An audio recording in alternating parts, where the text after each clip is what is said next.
Picture time, 'di ba? Very mystical yung ambience. Ang ganda. So, eto, nadaanan namin to. Papunta kami ng Whangarei. So, north ng Auckland na to. Kaiwaka yung name ng place.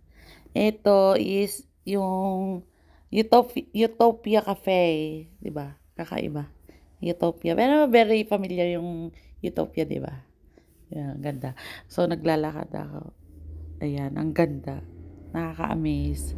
Oops, pang-handicap yan, toilet. Gusto kong tignan yung loob pero di na ako pumasok. So, eto, pumasok ako dyan. Eto yung entrance nila. Ito yung makikita mo pag nasa daan ka. Hindi mo pa makikita yung nakalagay na Utopia kasi sa ako na yun, nakaside yun sa parking lot. So, eto, ang ganda ng ambience ng harap. Pero mas maganda pa sa loob. Nakakatuwa. Ang galing nung gumawa. Ang taba ng utak nung gumawa nito. Diba? Ang ganda. So, naghanap kami ng toilet ng anak ko. So, may nakita kaming door.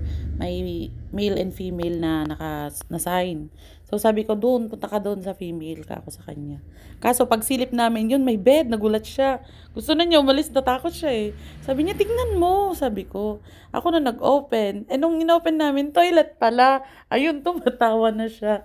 Ang ganda, diba? Hindi mo akalaing toilet. So, sabi ko sa kanya, sabi ko sa'yo, toilet yan. Sabi ko, tawa siya. Ayun, nag-toilet muna. So, ito yung gate din nila. Di ba? Ang ganda, kakaiba. So, ang galing. Ito, nihintay namin yung coffee na order, coffee bread, tsaka shake. May cold beverage and hot beverage sila, tapos may mga bread. Ang sarap ng tinapay, grabe.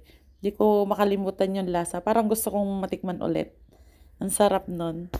Yung onion cheese bread, ang sarap. So, ito yung pinaka-front niya, Utopia. Yun. Diba? Ang ganda. Nakakakwan. Very mystical siya. Ang galing. So, eto. Nahiya pa ako mag-video eh, kasi andun yung cashier. Tapos may na bumibili, kaya medyo nahiya ako mag-video. Kaya, ayan, medyo, parang mabilis lang ako nag-video niyan. Tapos eto, may cubicle dito, ang ganda. Sabi ko, sana dito na lang kami. Pero next time, dyan kami. O, diba? Doon kami pumasok kanina. Eto, so eto, ang ganda. Diba?